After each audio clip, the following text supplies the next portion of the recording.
जय श्रीमान नारायण। आप सभी को गुरु पूर्णिमा की हार्दिक शुभकामनाएं। अभी पूज्य गुरुदेव बड़े गुरुदेव का पूजन कर रहे हैं, आप सभी दर्शन कीजिए।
श्रीशैलेशदया पात्रं धीभक्तादिगुरुणाद्रवं यतीन्द्रप्रवणं वन्दे रमया मातरं मुनिं लक्ष्मीनाथसमारम्भां नाथयामुनमध्यमाम् अस्मदाचार्यपर्यन्तां वन्दे गुरुपरम्पराम् यो नित्यमच्युतपदाम्बुजयुग्मरुग्मा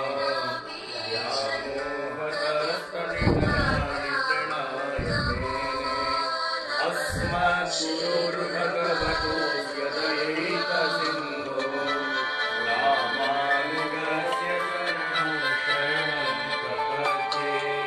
मातापितायुवतयस्तनया विभूतिः सर्वं यदेव नियमेन मदन्वयानाम् आद्यस्य नाकुलपतेर्वकुलाभिराम श्रीमद्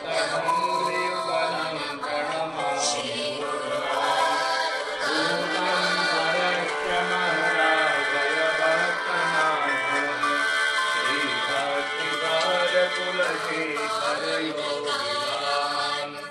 भक्ताङ्गिरेण परकालय इन्द्रमिश्राणि श्रीमत्पराङ्कुशमुनिं प्रणतोऽस्मि नित्यम्। गुरुमुखमनदीप्य पुराणवेदानशेषान् नरपरिपरिक्लप्तं शुक्रमादात्मानः ससुरवरगन्धं रङ्गनाथस्य साक्षात् जुजुकुलतिलकं तं विष्णुचित्तं नमामि। अस्मद्देशिकमस्मदीयपरमाचार्यान् शेषान् गुरुन् श्रीमल्लक्ष्मणयोगिपुङ्गवमहापूर्णो मुनिं व्यामुनं रामं पद्मविलोचनं मुनिवरं नाथं सठद्वेषिणं शेनेशं श्रियमिन्दिरासचरं नारायणं संश्रये। श्रीमद्वाधूलवंशामृतजलविदुं रङ्गराजार्यसूरे पौत्रं श्रीनिवासा वयकल्पनयं तत्पदाम्भोजपिङ्गं श्रीमच्छ्रीशैलरामा वर्जयति पते पादपाथोजसक्तम् श्रीरङ्गार्यं गुरुणां गुरुममनिशं शान्तचित्तं भजामि। बाधूलवंशकलशाम्बुधिपूर्णचन्द्रं श्री श्रीनिवास गुरुवर्य पदाब्जभृङ्गम् श्रीवास सूरितनयं विनयोज्ज्वलन्तम् श्रीरङ्गदेशिकमहं शरणं प्रपद्ये भारद्वाज कुलोद्भूतं ब्रह्मकर्मपरायणम् वेदान्तद्वयसारज्ञं वन्दे व्रजरमणम् काशाय विमले गदानमुरतिं श्रीयत्नसूत्रं सितं भासुरुद्रपुण्ड्रतिलकं हस्ते त्रिदण्डं वरं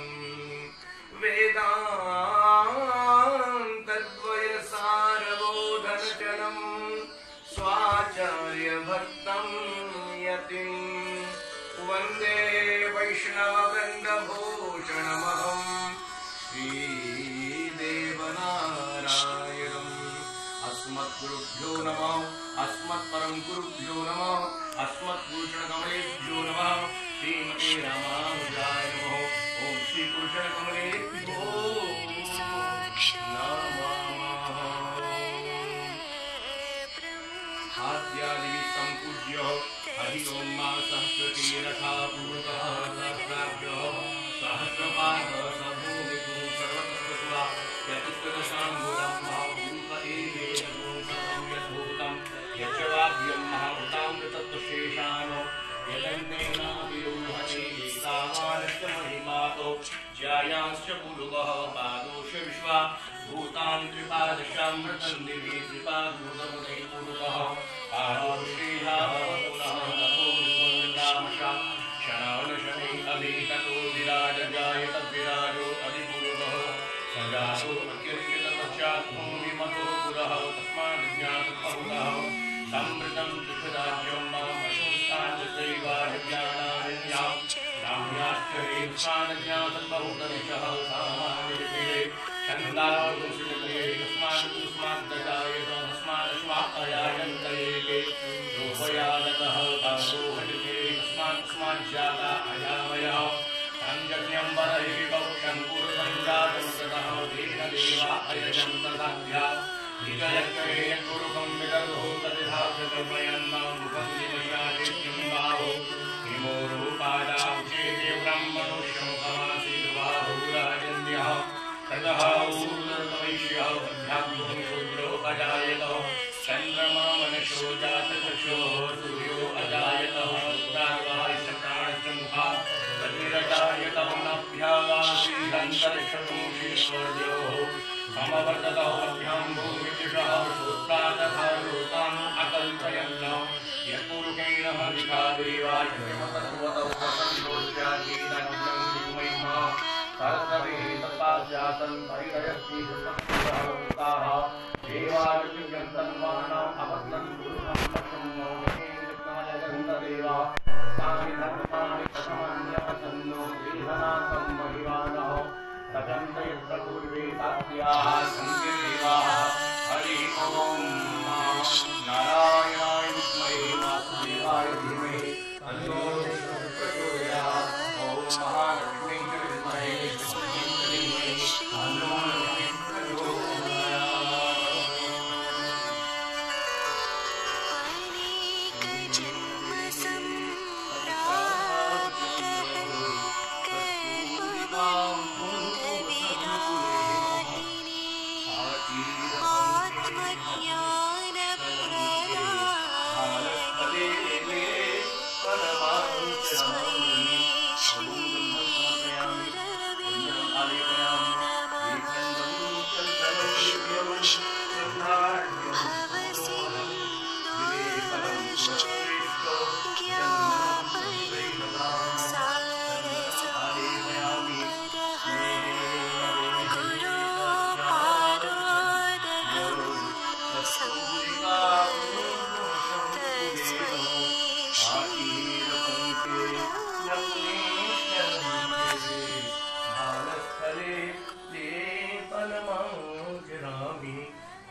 भूषणगमनेभ्यो नमः पुष्पं समर्पयामि पुष्पमालां प्रधापयामि माल्यादीन सुगन्धेनि मालिक्यादीन वै प्रभो मया हृतानि पुष्पाणि पूजार्थं प्रतिगृह्यताम् पुष्पमालां प्रधापयामि भूषणगमनेभ्यो नमः अतः वस्त्रं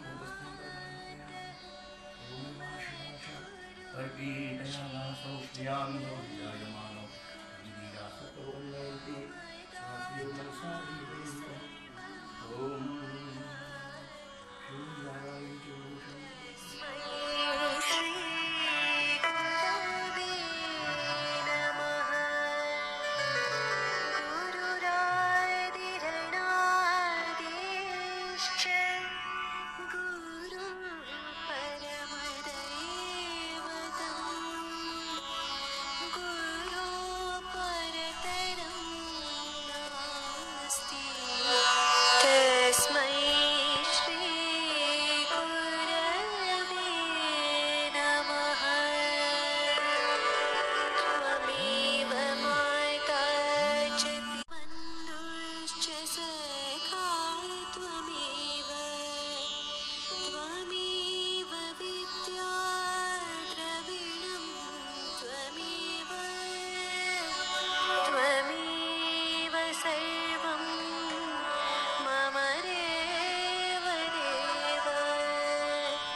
भूषणगमनेभ्यो नमः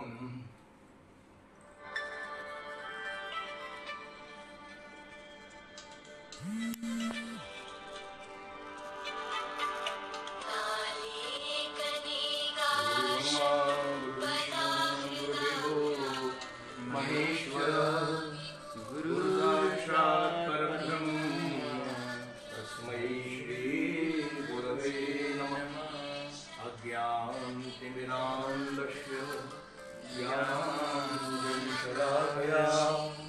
चक्षुरुन्मीलितं येन तस्मै श्रीगुरवे नमः ध्यानमूलं गुरोर्मूर्ति पूजामूलं गुरोपदं मन्त्रमूलं गुरोर्वाक्यं मोक्षमूलं गुरुकृपा नमामि श्रीगुरुपादपल्लवं स्मरामि श्रीगुरुनाम निर्मलम् पश्यामि श्रीगुरुरूपसुन्दरम् न गुरोरधिकं तत्त्वं न गुरोरधिकं तपः न गुरोरधिकं ज्ञानं तस्मै श्रीगुरवे नमः मन्नाथ श्री जगन्नाथ मद्गुरु श्री जगद्गुरु मदात्मा सर्वभूतात्मा तस्मै श्रीगुरवे नमः तस्मै श्रीगुरवे बोल श्री भाष्यकार रामानुज स्वामी जी महाराज की श्री सत्यनारायण भगवान की श्री लक्ष्मी नारायण भगवान की श्री लक्ष्मी वेंकटेश भगवान की श्री गुरुदेव भगवान की श्री आचार्य स्वामी जी महाराज की माता पिता की जय जय श्री राधे जय जय श्री राधे जय जय श्री राधे नमः प्रशंसा स्वादितु चरण कमल चिन्मकरंदाय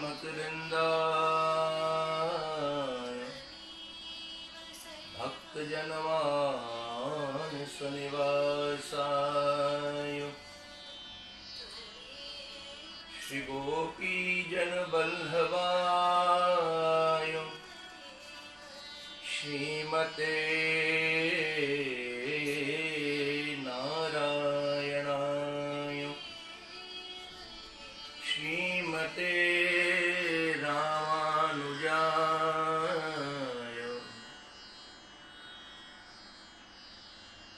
लक्ष्मीनाथ समारंभाम् नाथयामुनमध्यमाम् अस्मदाचार्यपर्यन्ताम् वन्दे गुरुपरम्पराम्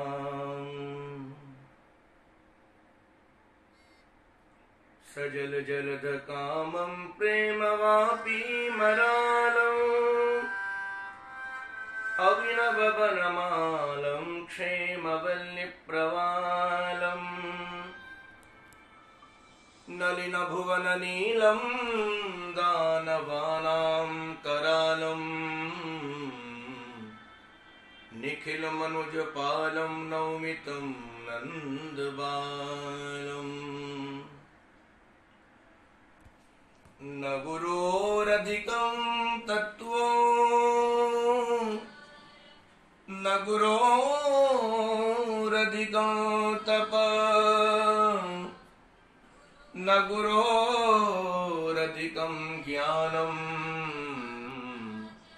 तस्मै श्री गुरवे नमः। मन्नाथ श्री जगन्नाथ मद्गुरो श्री जगद्गुरो मदात्मा सर्वभूतात्मा तस्मै श्री गुरवे नमः।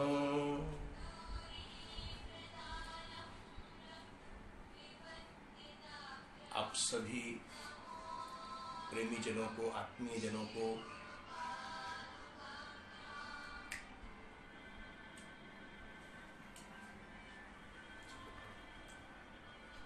मेरा बहुत बहुत मंगलाशासन।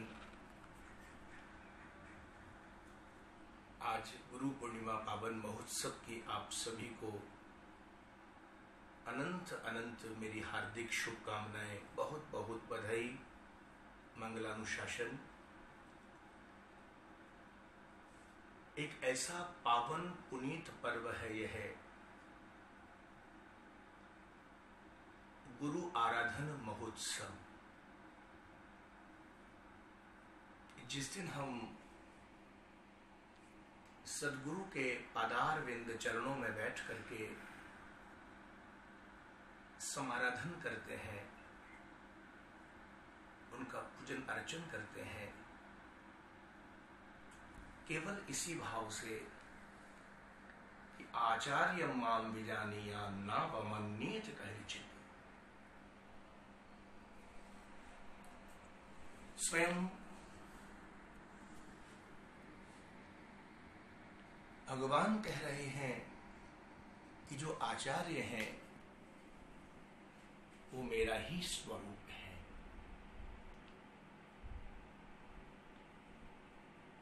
गुरु की तो अद्भुत महिमा है। गुरु तत्व पर जितना बोला जाए उतना कम है। श्री धाम वृंदावन से इस वर्ष आप अपने अपने घरों में, अपने अपने आवास में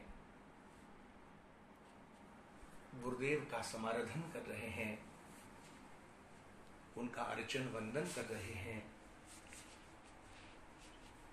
उसका एकमात्र कारण है वर्तमान में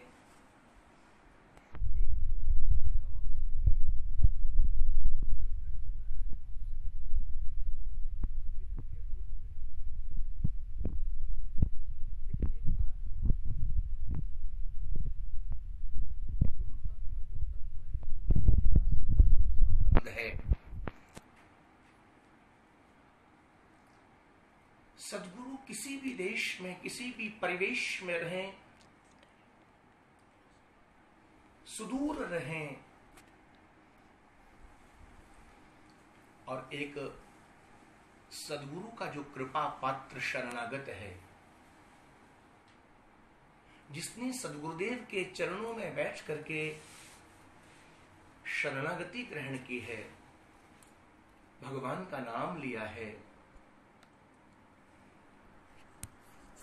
वो कहीं भी हो, कैसा भी हो, किसी भी स्थिति में हो, वो गुरु तत्व के उस कृपा का भाजक बनता ही है। ये विश्वास मानिए।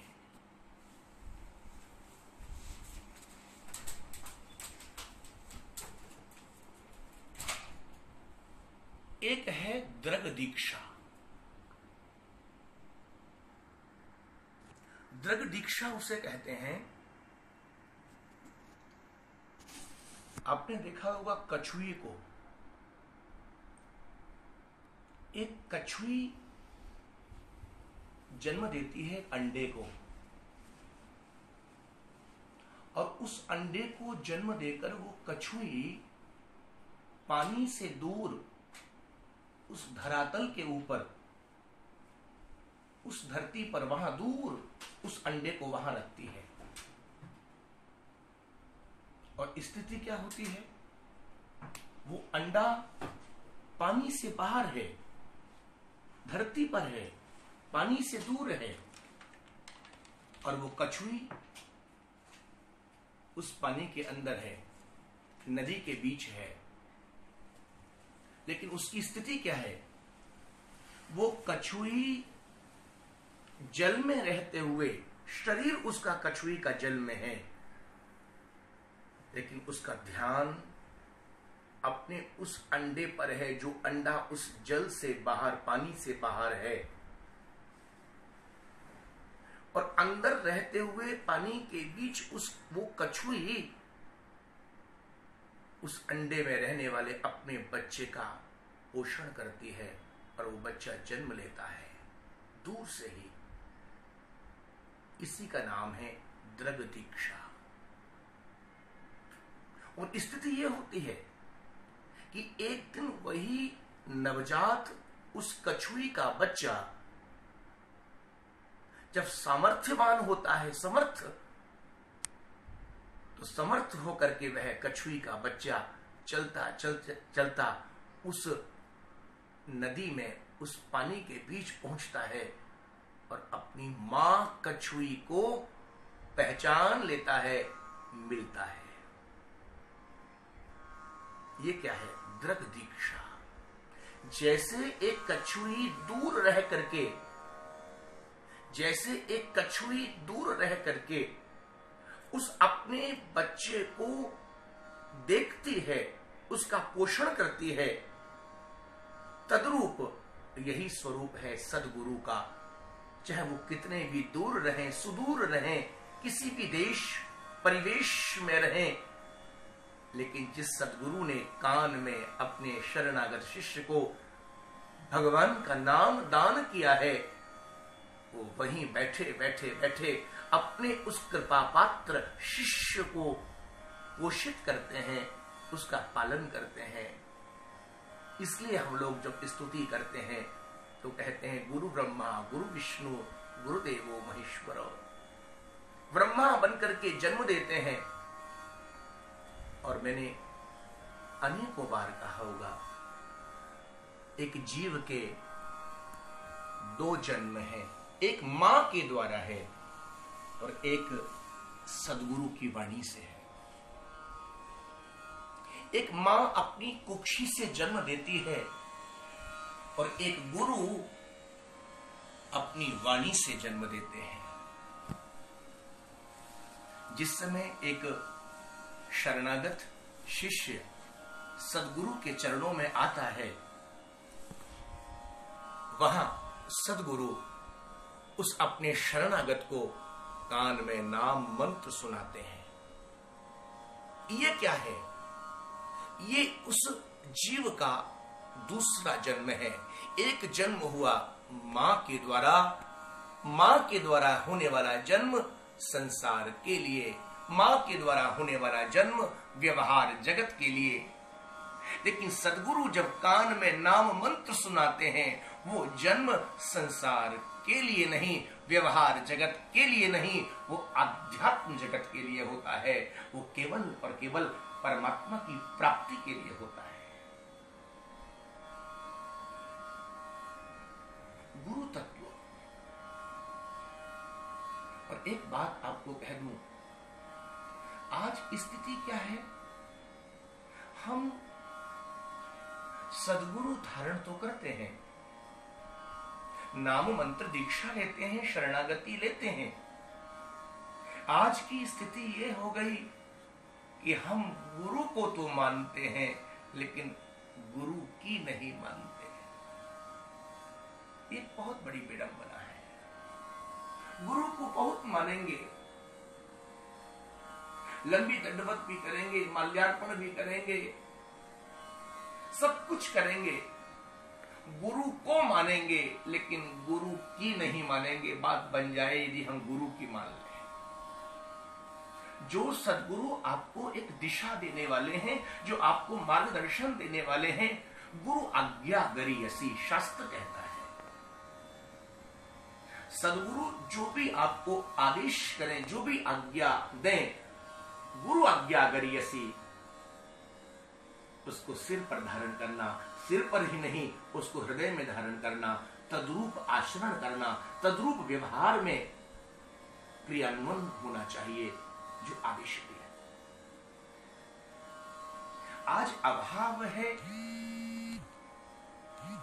एक गुरु के प्रति जो निष्ठा होनी चाहिए, वो निष्ठा का अभाव है। हम लोग इन भक्तों के चरित्रों को पढ़ते हैं। आप देखो ना, शबरी को देखो, मुझे याद आती है शबरी। हाँ, शबरी याद आती है। शबरी के जीवन में क्या था? शबरी के जीवन में केवल निष्ठा थी। और वो छोटा सा आख्यान मेरे को इस मौके पर याद आ रहा है, आपको कह दूं। ये शबरी अधम जाति की है। आज नन्ही सी छोटी सी बालिका के रूप में 5 वर्ष की है। दंडकारण्य की भूमि में एक ऋषि जिनका नाम है मतंग मुनि का आश्रम है। जिस मतंग मुनि के आश्रम में सुंदर बगीचा है, बाग उपवन है, जहां बड़े सुंदर सुंदर बेर के फल हैं, बेर लगते हैं। जितने भी अधम जाति के, शबर जाति के बच्चे हैं, वो छोटे छोटे बच्चे, बालक बालिकाएं उस छोटी सी शबरी के साथ एक दिन खेलते खेलते मतंग ऋषि के आश्रम में पहुंच गए। तोड़ तोड़ कर बेर खाने लगे। मतंग नहीं है ऋषि, वो नदी स्नान नित्य कर्म करने गए हैं। अब जैसे ऋषि मतंग नदी स्नान से निवृत्त होकर के लौटने लगे अपने आश्रम की ओर, तो गुरु मतंग की जो काष्ठ पादुकाएं हैं, खड़ाओं हैं, जो पादुकों की आवाज सुनी, सारे बच्चे भागे। ऋषि आ गए, मुनि आ गए, भागो भागो भागो। शबरी पहली बार आई, 5 वर्ष की है, समझ नहीं पाई, सब बच्चे भाग गए, शबरी अकेली वहीं। कौन ऋषि, कैसे मुनि, कौन आ गए? मतंग देख रहे हैं। महर्षि मतंग ने देखा, ये कौन है बालिका? सारे बालक बालिकाएं भयभीत होकर के दूर चले गए और ये तटस्थ होकर के यहाँ खड़ी है। बेटी कौन है, क्या नाम है, क्या तेरा परिचय है? शबरी ने, मैं कुछ नहीं जानती। मतंग ऋषि ने मन में सोचा, बेटा कौन है तू, क्या नाम है, तेरे कौन है माता पिता, तेरा कुल क्या है, तेरी परंपरा क्या है, तेरी जाति क्या है, तेरा गोत्र क्या है? शबरी खड़ी है, बोले महर्षि मैं कुछ नहीं जानती। मतंग मुनि ने समझ गए आज लगता है आज मुझे कोई अधिकारी मिल गया। एक सदगुरु यही कहते हैं, तुम बिल्कुल खाली होकर आओ, अपने आप को खाली कर दो, भरे हुए मत बन करके आओ मेरे सामने। आज लगता है मेरे को कोई अधिकारी मिल गया, कोई पात्र मिल गया। और तुरंत महर्षि मतंग ने सोचा, क्यों ना आज इस अधिकारी पात्र के बीच अपने जीवन की जो साधना रूपी संपत्ति है उसको मैं भर दूं। आओ बेटी, अंदर आओ। मतंग ऋषि आज उस शबरी को वहां ले गए, उस उपवन बगीचे में ले गए। बेटी, तुझे बेर बहुत अच्छे लगते हैं ना? ये देख, ये सारे बेर, ये सब तेरे लिए हैं। अच्छा गुरुदेव, ये सारे बेर मेरे लिए हैं? बिल्कुल। सुन, आज से तू इसकी स्वामिनी है। शबरी ने कहा, गुरुदेव स्वामिनी का मतलब क्या है? मैं तो नहीं जानती। मतंग ने कहा, बेटी तू स्वामिनी है, तू नहीं जानती, छोड़ उसको, तू स्वीकार कर ले, तू आज से स्वामिनी है इसकी। स्थिति ये हुई, शबरी उसी महर्षि मतंग के आश्रम पर सेवा में संलग्न हो गई, गुरुदेव की सेवा में संलग्न हो गई। शबरी की क्या निष्ठा है! एक दिन दर्शन करें, गुरु मतंग बैठे हैं अपने आसन के ऊपर, साधना में रत हैं, सामने शबरी सेवा में संलग्न है। अचानक समाधि टूटी, ऋषि मतंग की सेवा करते हुए उस शबरी को देखा। बेटी आओ, यहां पास बैठो। शबरी दौड़ करके आई, बैठी सामने। बेटी, महर्षि मतंग कह रहे हैं, मैं तेरी सेवा से बहुत प्रसन्न हूं, तेरी निष्ठा से मैं बहुत प्रसन्न हूं। जब देखता हूं तू बिल्कुल लगी रहती है। आज मैं इतना प्रसन्न हूं, तुझे मैं कुछ देना चाहता हूं। अरे गुरुदेव, मेरे को सब कुछ मिल गया, आपके चरणों की सेवा मिल गई, सब कुछ तो मेरे को मिल गया। नहीं बेटी, मैं तेरे को कुछ देना चाहता हूं। और तुरंत महर्षि मतंग ने हाथ में जल लिया और हाथ में जल लेकर के शबरी को कहने लगे, बेटी मैं तेरी सेवा से, तेरे समर्पण से, तेरे भाव से, तेरी निष्ठा से इतना प्रसन्न हूं कि आज तक मैंने जितना जप किया, जितना तप किया, जितने तीर्थ किए, जितने अनुष्ठान किए, जितने व्रत किए, जितने उपवास किए, जितने यज्ञ किए, जितने भी मैंने सत्कर्म किए हैं बेटी शबरी, आज उन सारे अपने उन सत्कर्मों के फल को, जो भी उनका फल हो सकता है बेटी, उस फल को मैं तुझे दे रहा हूं। ले, मेरे जीवन के जितने भी साधना रूपी सत्कर्म हैं, उन सारे सत्कर्मों के फलों को तू स्वीकार कर, तू भोग। और हाथ में जल लेते हुए शबरी के हाथों में सौंप दिया। गुरु कृपा ही केवलम। महर्षि मतंग ने कहा, बेटी शबरी, मैंने तेरे को कुछ दिया है, तेरे को भी कुछ देना है, नहीं तो तेरे को दोष लग जाएगा। आदेश कीजिए गुरुदेव। अरे शबरी, मैंने तेरे को जो कुछ दिया है, बदले में तुझे गुरु दक्षिणा देनी पड़ेगी, और यदि तूने गुरु दक्षिणा नहीं दी तो तेरे को दोष लगेगा। आदेश कीजिए, मैं क्या दूं गुरु दक्षिणा में? मेरे पास क्या है? एक बार आप आदेश कीजिए।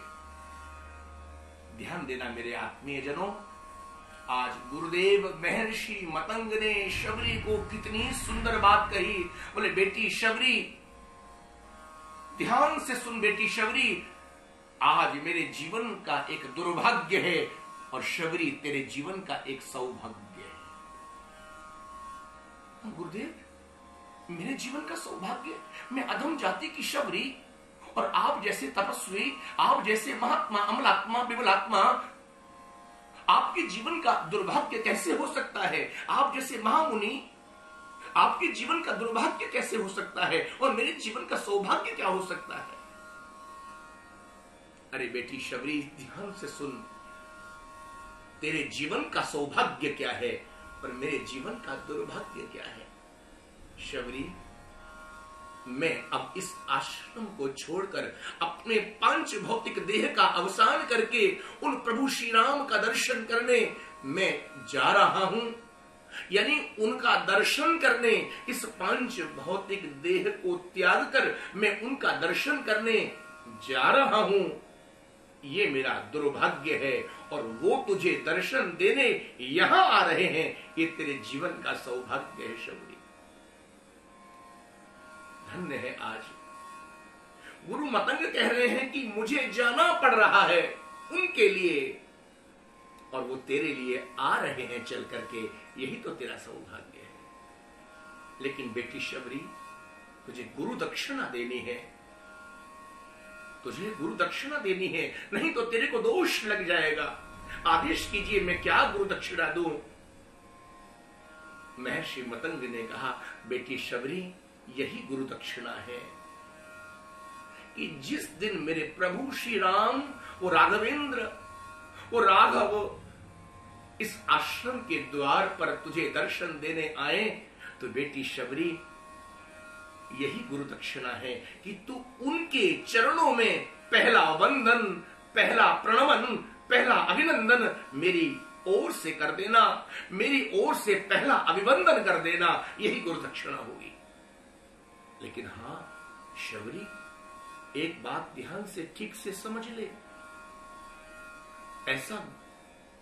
ऐसा मत भूल जाना, ऐसी गलती मत कर बैठना कि जिस समय प्रभु श्री राम इस द्वार पर आए तो उनके रूप, सौंदर्य, माधुर्य, लावण्य को देखकर तू मोहित हो जाए और मोहित होकर गुरु दक्षिणा देना भूल जाए।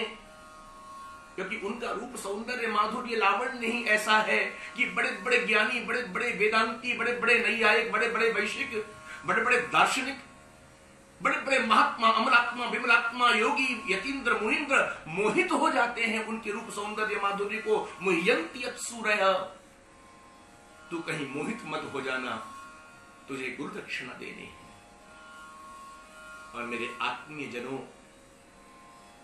गुरु मतंग आज अपनी शिष्या उस शबरी पर कृपा करते अपने पांच भौतिक देह का अवसान करके भगवान श्री राम के चरणों में साकेत पहुंच गए। दशा क्या हुई शबरी की? दशा ये हुई शबरी की आज प्रतीक्षा में लगी है। आज आएंगे मेरे प्रभु, आज आएंगे राघव, आज आएंगे मेरे प्रभु श्री राम। प्रतीक्षा करते करते करते आत्मीजनों, आज 80 वर्ष बीत गए शबरी को। कितने वर्ष? 80 वर्ष बीत गए। और मैं अक्सर कहा करता हूं, भगवान परीक्षा से नहीं मिलते, भगवान केवल और केवल प्रतीक्षा से मिलते हैं। जिसने प्रतीक्षा की है गोविंद की, भगवान उसको मिल गए। हम लोग परीक्षा लेते हैं, भगवान की परीक्षा लेते हैं, भगवान प्रतीक्षा से मिलते हैं। शबरी ने प्रतीक्षा की 80 वर्षों तक, 5 वर्ष की अबोध आई थी। अपने आश्रम को फूलों से सजाती है, आश्रम को धोती है, सजाती है। आज मेरे प्रभु आएंगे, आज श्री राम आएंगे, आज राघव जरूर आएंगे। रोज फूलों से सजाती है, लेकिन सांझ होती है, आंखें सजल हो जाती हैं। आज भी नहीं आए, आज भी नहीं आए, आज भी नहीं आए। रोती है ये शबरी, लेकिन विश्वास है गुरु वचन पर। गुरुदेव ने कहा था कि वो तेरे पास, तेरे को दर्शन देने अवश्य आएंगे। गुरु के वचन पर विश्वास करना, यही तो एक शिष्य का कर्तव्य है, यही तो एक शिष्य का धर्म है। आज वो दिन आया जब श्री राम और लखन, हे खग मृग, हे मधुकर श्रेणी, तुम देखी सीता मृग नैनी। रे रे वृक्षा पर्वतस्ता गिर गहन लता वायुना बीज्यमाना। श्री जानकी जी के विरह में व्याकुल होकर श्री राम हा सीते करते, हे खग मृग करते हुए उसी दंडकारण्य की भूमि पर पूछते कहां उस मतंग मुनि के आश्रम पर, जो दूर से शबरी ने जो फूलों से सजा रही थी उस द्वार को, आते हुए श्री राम और लखन को देखा, दूर से पहचान गई ये सुगंधित जो वायु प्रवाहित हुई है, ये निश्चित मेरे प्रभु श्री राम है। जो दूर से देखा पहचान गई, मोहित होने लगी। क्यों ना मोहित हो, प्रभु का रूप ऐसा ही है। लेकिन तुरंत होश आया शबरी को कि मुझे गुरु दक्षिणा देनी है, कहीं अपराध कहीं दोष ना लग जाए। राम और लखन समीप आ गए, लेकिन शबरी नहीं गई, दौड़ करके मुड़ी वापस आई आश्रम में। और उस आश्रम में जिस आसन के ऊपर अपने सदगुरुदेव महर्षि मतंग की जो खड़ाओं जो पादुकाएं विराजमान थी, शबरी ने उन पादुकाओं को प्रणाम किया। गुरुदेव, आज मैं गुरु दक्षिणा देने जा रही हूं। आज प्रभु द्वार पर प्रतीक्षा कर रहे हैं, आज्ञा दीजिए मेरे को। और तुरंत काष्ठ पादुकाओं को खड़ाओं को उठाया शबरी ने, हाथों में उठाकर सीधे पहुंच गई उस द्वार पर जहां श्री राघवेंद्र, जहां पर सुमित्रा नंदन लखन प्रतीक्षा कर रहे हैं। और आते ही इस शबरी ने क्या कहते हुए बोले, प्रभु इस आश्रम पर मैं महर्षि मतंग आपके चरणों में कोटि कोटि वंदन करता हूं, मैं आपको प्रणाम करता हूं। इस आश्रम पर आपका स्वागत है। मैं महर्षि मतंग प्रणाम करता हूं। गुरुदेव का नाम लेकर के वंदन किया, दौड़ करके आई। क्या स्थिति हुई होगी उस शबरी की। और उन काष्ठ पादुकाओं को खड़ाओं को वहीं विराजमान किया, प्रणाम करते हुए, गुरुदेव आज मैंने गुरु दक्षिणा प्रदान कर दी, अब मेरे को आप अविलंब आदेश दीजिए। और करके प्रणाम दौड़ी और दौड़ करके प्रभु श्री राम के चरणों से लिपट गई। वो अधम जाति की शबरी धन्य हो गई आज। क्यों? गुरुदेव की कृपा से। जो महर्षि मतंग अपने जीवन में साधना में रत रहते हुए जीते जी प्रभु श्री राम का साक्षात्कार नहीं कर पाए, उन सदगुरु की कृपा ने उस अधम जाति की शबरी को भगवान से मिला दिया। ये है गुरु तत्व, ये है गुरु कृपा ही केवलम। गुरु के वचन पर विश्वास करना, गुरु की आज्ञा का पालन करना, गुरु के अनुकूल आचरण करना। गुरु को माने अवश्य, लेकिन गुरु की अवश्य माने। गुरु को मानने के साथ साथ गुरु की माने। वो जो आदेश करें, वो जो आज्ञा दें, वो जो दिशा दें, वो जो मार्गदर्शन करें, वो जो आपको संस्कार दें, वो जो आपको आपको एक अच्छी शिक्षा ज्ञानोपदेश करें, उसको जीवन में उतारें, आचरण के रूप में उतारें। गुरु तत्व एक बड़ा गंभीर विषय है, बहुत गंभीर विषय है। इसलिए मानस में बाबा तुलसी ने बहुत सुंदर चौपाई, श्री गुरु पद नख मणिगण ज्योति, सुमिरत दिव्य दृष्टि ही होती, दलन मोह तम सो सप्रकाशो, बड़े भाग उर आवहि जासु। श्री गुरु पद नख मणिगण ज्योति, श्री गुरु के पद नख की जो ज्योति है, जो प्रकाश है, वो हमारे जीवन के अज्ञान रूपी अंधकार को सदा सदा के लिए दूर कर देता है। अरे केवल दूर ही नहीं करता, एक बार गुरुदेव के चरणों की नख चंद्रिका की वो रोशनी, वो प्रकाश, वो ज्योत्सना हमारे जीवन को मिल जाए तो उसका परिणाम क्या है? हमको दिव्य दृष्टि देती है।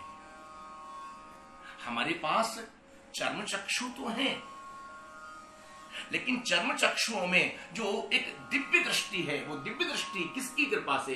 बोले वो गुरुदेव की कृपा से। सुमिरत दिव्य दृष्टि है होती।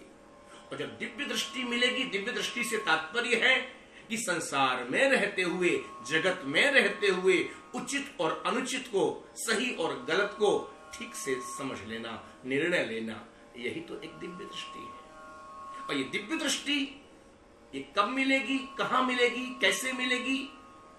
बोले श्री गुरु पद नख मणिगण ज्योति सुमिरत दिव्य दृष्टि ही होगी। एक विचार शक्ति मिलेगी।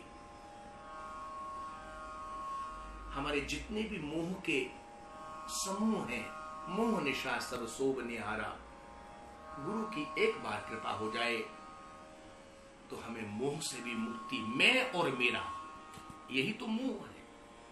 मैं और मोर तोरते माया, ये जो मोह है, मोह निशा सब सोब निहारा, इससे मुक्ति कब मिलेगी? और एक बार गुरुदेव की कृपा हो जाए। इसलिए बंदहु गुरुपद पदुमो परागा, सुरुचि सुवास सरस अनुरागा, अमीय मूरी मय चूरन चारु सुमन। गुरुदेव की कृपा हो जाए तो आज बहुत कुछ न कहते हुए इस गुरु पूर्णिमा आराधन महोत्सव पावन पर्व पर मैं सभी अपने आत्मीय जनों को बहुत बहुत मंगलानुशासन, मंगल आशीर्वाद और अपने आराध्य भगवान से यही प्रार्थना करता हूं कि आप स्वस्थ रहें, आरोग्यवान रहें, आपके जीवन में सुमति आवे। जहां सुमति तहां संपत्ति नाना, और जहां कुमति तहां विपत्ति निदाना। आपके जीवन में सुमति आवे, आपको सन्मति मिले, और आप उस सुमति सन्मति के द्वारा निरंतर भगवान को अपने जीवन में हृदय में धारण करके भगवत चिंतन के साथ अपने लक्ष्य की प्राप्ति करें। यही एक गुरु पूर्णिमा पर मेरा संदेश है और आपको बहुत बहुत मंगल आशीष है। इस वर्ष श्रीधाम वृंदावन भागवत पीठ आश्रम से आप सभी अपने अपने घरों में ही बैठ करके गुरु पूजन अर्चन आराधन कर रहे हैं, क्योंकि उस एक ऐसी स्थिति बन गई कोरोना की जिसके कारण आप चाहते हुए भी वृंदावन धाम नहीं आ पाए। नहीं तो गुरु पूर्णिमा पर यहाँ पर हजारों हजारों लाखों लाखों की भीड़ होती है और आप गुरु और गोविंद का दर्शन करके अपने जीवन को धन्य बनाते हैं। लेकिन मैं तो एक ही बात कहूँगा, गुरु आपसे अलग नहीं है, गुरु आपसे दूर नहीं है। आप स्वयं गुरु आपकी आत्मा है। एक शब्द में कह दूं, गुरु आपकी आत्मा है। हाँ, आप वहीं बैठे बैठे जब जब अपने अपने सतगुरु का स्मरण करेंगे तो निश्चित रूप से आपको अनुभूति में आएंगे और निश्चित रूप से आपका जीवन आनंदमय बनेगा। आज मैं बहुत कुछ न कहते हुए पुनः आप सभी को बहुत बहुत मंगल आशीष देता हूँ। गुरु पूर्णिमा की आप सबको बहुत बहुत बधाई। एक बार मैं अपने आराध्य से चलते चलते अंतिम में यही प्रार्थना करूंगा कि सर्वे भवन्तु सुखिनः, सर्वे सन्तु निरामया, सर्वे भद्राणि पश्यन्तु, मा कश्चित् दुःख भाग् भवेत्। लोका समस्ता सुखिनो भवन्तु, लोका समस्ता सुखिनो भवन्तु, लोका समस्ता सुखिनो भवन्तु। ओम शांति शांति शांति।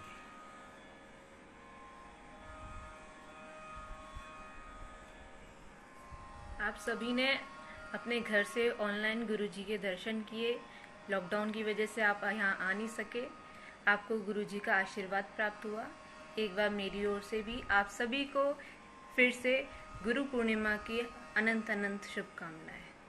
जय श्रीमन नारायण।